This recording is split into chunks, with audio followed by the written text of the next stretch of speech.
Up to Rome, and I was about 9 years old. I picked up some new duties from Mom. She didn't have a refrigerator, we had an ice box. And I had to dump the ice box pan. We didn't have a conventional furnace, we had a coal burner. And Mom was in charge of getting the fire going, and I was in charge of shoveling the ashes, and she showed me how to dry dishes, and all that stuff was new to me. Now, in 1947, with a friend of the family, he's since passed, Don Legassi, he said, "Your mother's going to freshen." Not too many farmers here. You don't know what I'm talking about. I mean, she's going to have a baby. So anyway, Joanne came on the scene. I quickly learned how to change shitty diapers.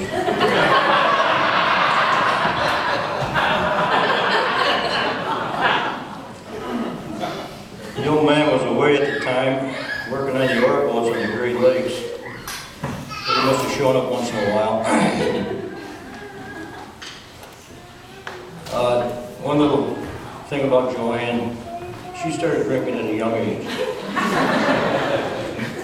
The old man had weekly poker parties and his buddies, you know, they'd finish up a case or two of beer and put the empties out in the back room. I don't know, Joanne was probably 3 or 4, and she'd go out there and make sure that they were empty.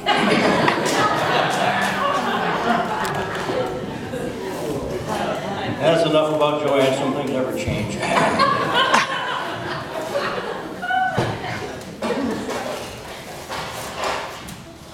1949, Rick shows up on the scene. About age 2, he decides to climb the stairs in a 2-story house that we rented at the time, about J Street. He opens the window and walks out on the porch roof and continues to walk right off to the very end and comes crashing down on near the sidewalk. Luckily, he missed the sidewalk, which I'm not sure about that. But anyway, he turned out all right. Mom was a little bit upset over that. Took him to the hospital, but I guess he made it. So anyway, 1950 rolls around and Bonnie comes along. I wonder, will they ever stop? More shitty diapers. The only thing I remember about Bonnie was she liked spaghetti. When she didn't finish the whole bowl, she'd wear it on her head the rest of it.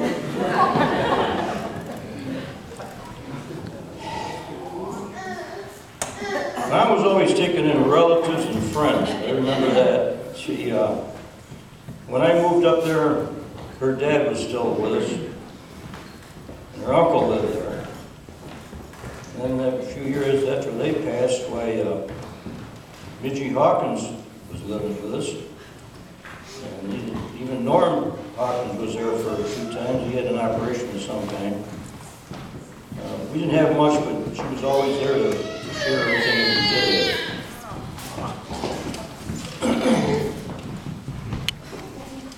I remember one time, Dad hooked up a smoke bomb to the old 46 Mercury that we had, and Mom started the car up, and the bomb worked. Smoke poured out of that thing, and she jumped out of that car, and wasn't too happy with that. Times were tough for a while there, money-wise. Mom's brother, once in a while, came, he brought a rabbit home for supper, and she wasn't much of a cook at that time, and I didn't like rabbit. One of my little chores was to deliver the rent, $25 a month. One time a bear came to the door and Mom shooed him away. She said, never to return again. She says, I'm not going to start that in business. Mom was gracious to everybody, always sharing.